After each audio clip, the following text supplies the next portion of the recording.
All right, y'all. Mic check 1 2 1 2. We in the building. Let's say what's up to everybody out there on this cold winter night. It's cool because we gonna keep it warm in here.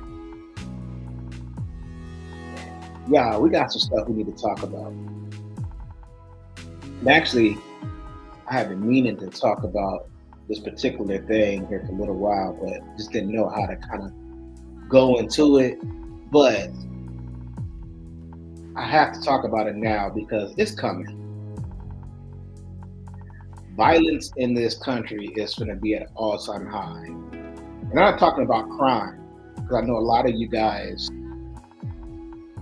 when I say violence, you immediately think crime. But this violence is going to come from the government and extremists. See, they to a point right now where they don't feel they've seen enough violence happen. Let me break that down to you what that means. You seen the violence happen with, or you see what happened with the Mexicans when they deported the Mexicans out of America. And some of that stuff you looked at, you like it threw you back. You was like, man, I don't. That's not right. How they broke windows, or how they was handcuffing people, or stuff like that. But you know, like they didn't. You never seen videos. Well, I didn't see videos of them throwing people on the ground, beating people up. You know, I heard there was a few accidental deaths and things like that. But for the most part, they had to treat them humane. I think if that's the word. They had to treat them humane. They couldn't just go wild out and start killing people off because guess what? Mexicans have a home country, right? And they have laws and things that America have to abide by. So even though they got to the point where they was roughing them up, you didn't see an escalation of violence. It was just a bunch of bogus shit that you see. Now, however, we're getting to a point where it's going to switch. And the target is going to be not Mexicans anymore. The new target is going to be black people, Haitians. They just removed all the green cards from people in countries in Africa. So now, just like with the Mexicans, they got, I think it starts in February. They got a few months to get out of the country, just like they gave the Mexicans a few months to get out of the country. But here's the thing. Um, they don't have a country. Haitian Americans don't have a country that is powerful enough to hold America to their promises of being humane to their people.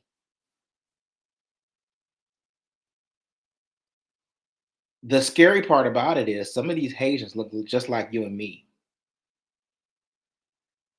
except for maybe when they open their mouth and you hear the accent or something like that. Or if a Haitian was here long enough, you may not be able to hear the accent. Take Busta Rhymes, for example. Busta Rhymes is not a quote unquote American, you know. So 50 Cent, he's I think something else. So Nicki Minaj is not Afro American. People don't know that. Cardi B is definitely not African American. But these people look like us because Americans, Afro Americans, have a huge range of what we look like. We dark, we lighter side. I've seen some African or African Americans who lost their pigmentation and they look white. So we have a huge range of what we look like. So the focus was on Mexican, and you could tell a Mexican from anybody else. You know, there's some Mexicans that look really white, but at the end of the day, you can tell, yeah, they're probably Mexican.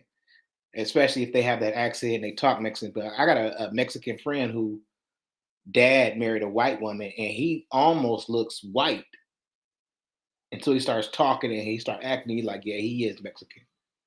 So there's you can tell, but with black, you can't really tell. You know how they used to say that we all look alike. There's a reason for that because there, even though there are facial differences with us, we are not distinct from saying that he's an Asian, he's a Asian, or he's African, or any of that. Obviously, you say African, he's really dark or whatever, but there are some light skinned Africans too. So there's really no way to differ us. I have a hard time doing it. So if I have a hard time doing it, how do you think somebody like ICE is going to deal with something like that? So what I'm saying is that you or your kids might even be mistaken for a Haitian American, or not even really mistaken for it, just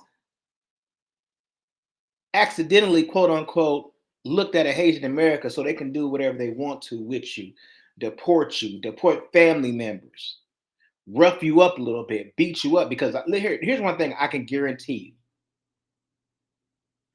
it ain't gonna just be breaking windows when it comes to us,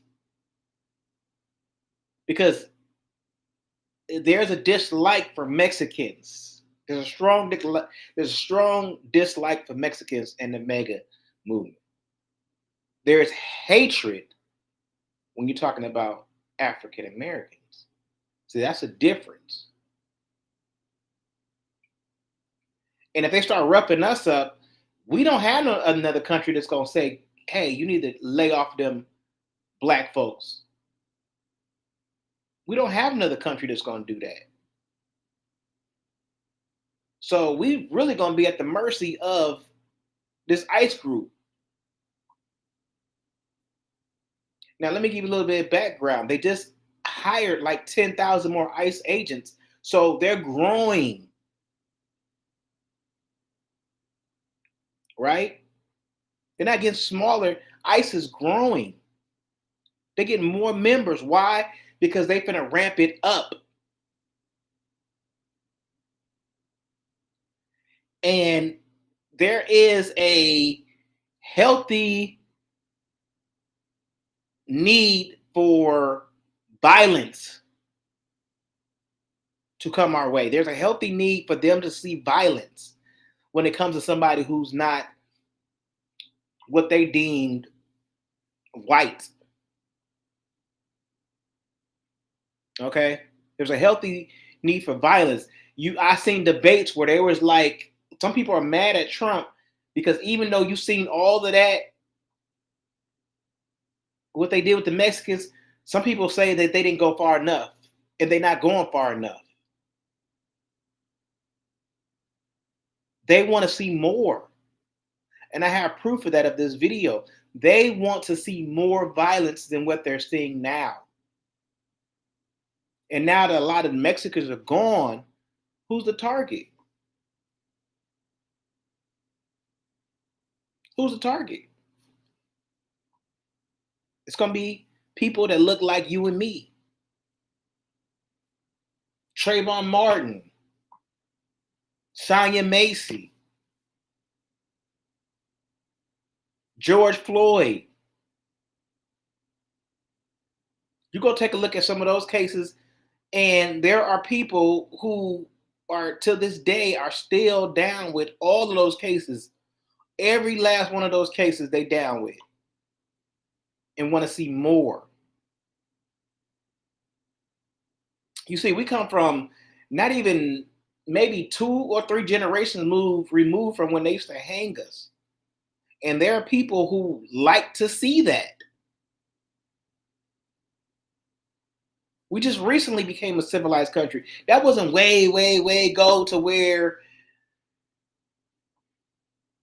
people forgotten about it. It was just put on pause for a second. There are people who still want to see some of that level of violence today against people that look like, again, you and me. and they're thirsty for that violence. I'm talking about women. I'm talking about men. Let's take, for instance, a Karen. A Karen calls, if a Karen sees a man, a black man, and call the cops, secretly, she's hoping that the cop comes and violently remove this person. Because you see, a lot of times, that person won't even be doing nothing. But in her mind, what she's thinking, if she called the cops, hey, this black man is, then it's going to become and be violence. That's what y'all need to understand. When you're dealing with racism, racism is ugly. And I don't even like to use that word, even though that word is a nasty word. It's like I'm being sane when I say that. It is ugly. It's nasty. It's violent. It's all of that. Somebody said, well, they called, a lot of people are being racist and all that. No, no, no, no, no, no. Some people can dislike some people or dislike what they do and dislike what they stand for, but racism, the true definition of racism, is ugly. Like that means you, in some instances, you want people gone or you want violence against somebody. A group of people, not just one person, a group of people.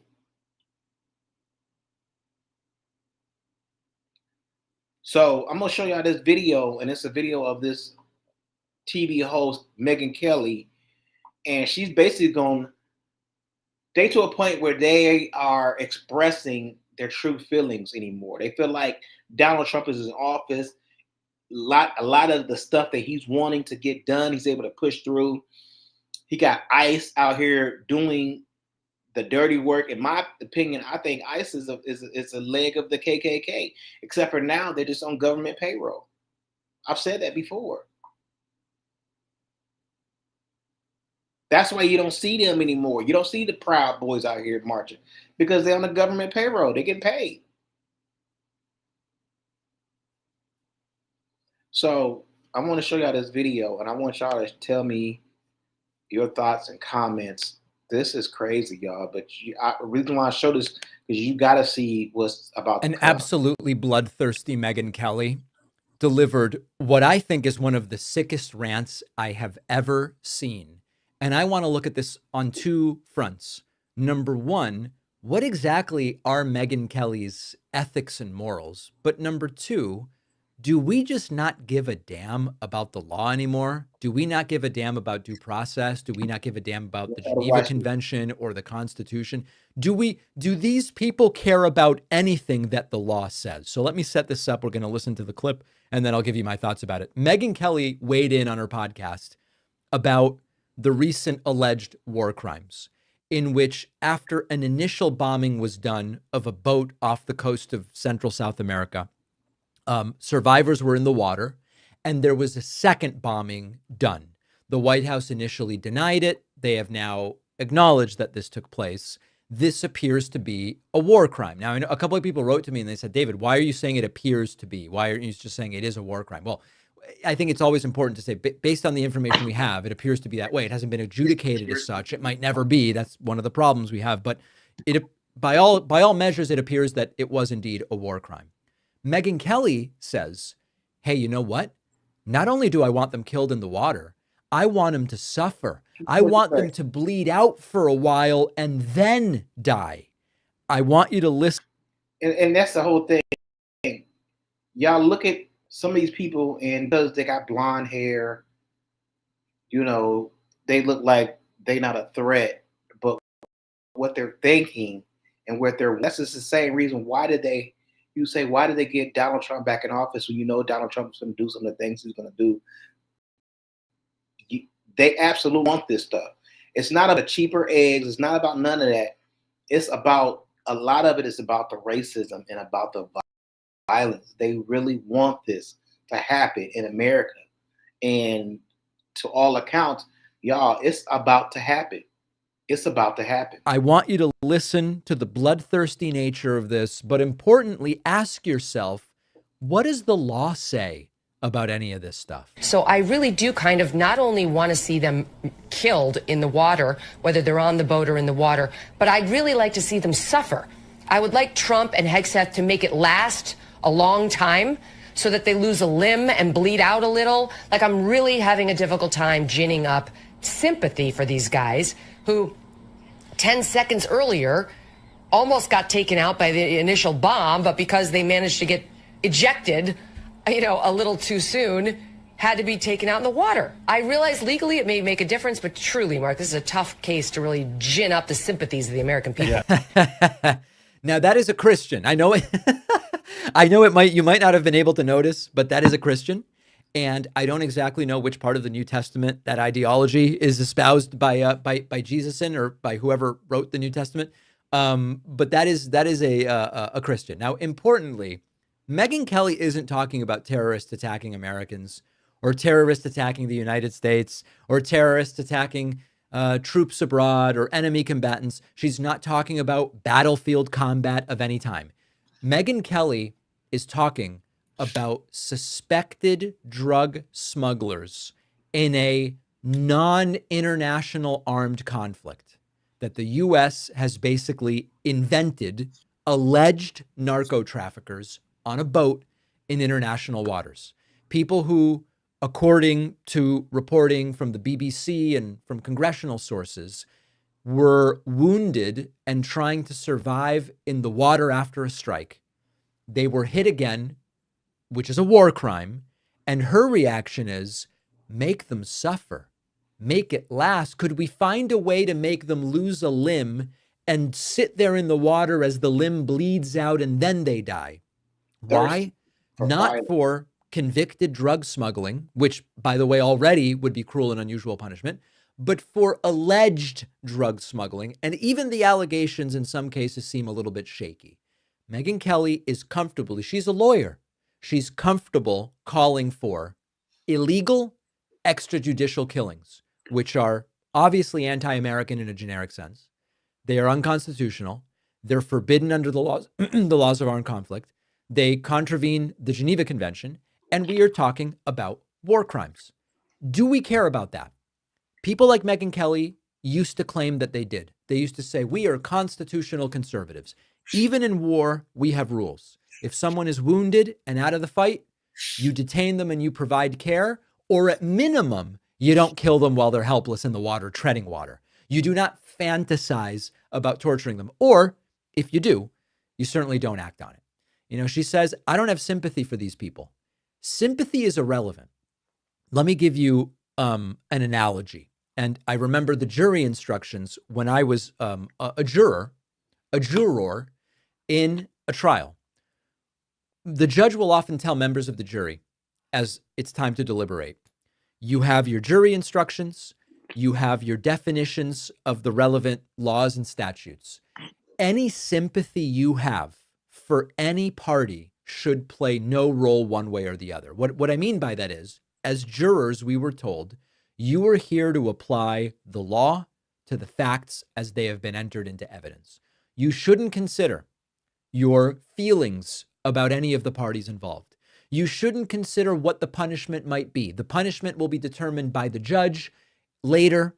You are simply to decide guilty or not guilty by applying the law to the facts. The foundation of American law is the government doesn't have the right to torture and murder people outside of due process just because it feels righteous or because you lack sympathy for the people that are being tortured. Megyn Kelly wants you to believe that because she doesn't feel sympathy for these people based on being, at the end of the day, alleged drug traffickers, that vengeance and torture, removing a limb and allowing to bleed out, that is somehow justice. Now, let me ask you this. If she doesn't have sympathy for those people because she know they're human, right? She know they're human, but they got darker skin or whatever. If they start violence with us. Some of these cases, Sonia Macy and things like that. Do you think they have sympathy for that? Have you ever heard any of these people come out and say, "Yo, that was wrong. That cop shouldn't have did that"? A lot of it I've heard that the cop acted right. In fact, with that particular case, and the reason why I'm bringing that case up because he's now his lawyer's asking for a new trial. So there are some people who think that what he did was justified. There is no sympathy for that. There is no sympathy for that. So you have to think, what do you think or how do you think they're going to feel if it's violence towards us? If they ramp up the violence towards us, how do you think they're going to feel if she feels that way? If you can't have sympathy for a human life,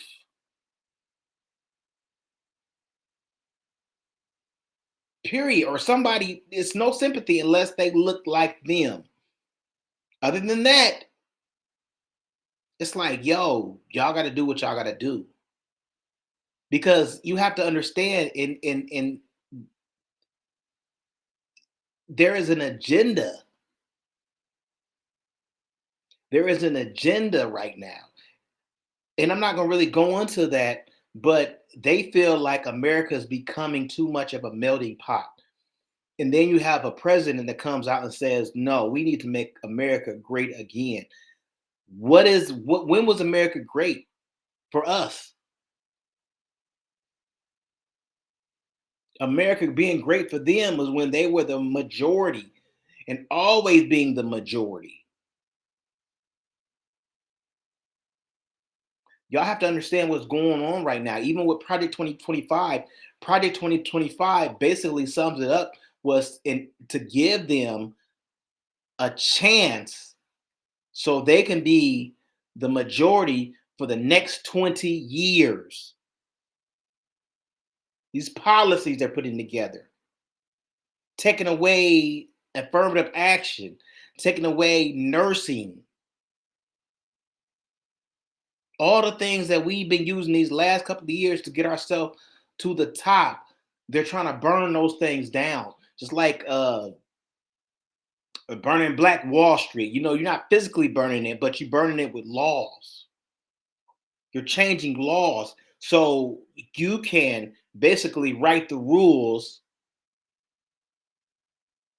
to your favor. That's racism. You not liking somebody, yes, that could be hate. You hating on somebody, whatever. That's how we call it. You hating on somebody, you know, or whatever. But that's not even close to what racism is. So you have to understand that racism is an ugly, ugly system. Not just a feelings. I feel this way about you. It's actually, I feel this way and I'm going to act on it.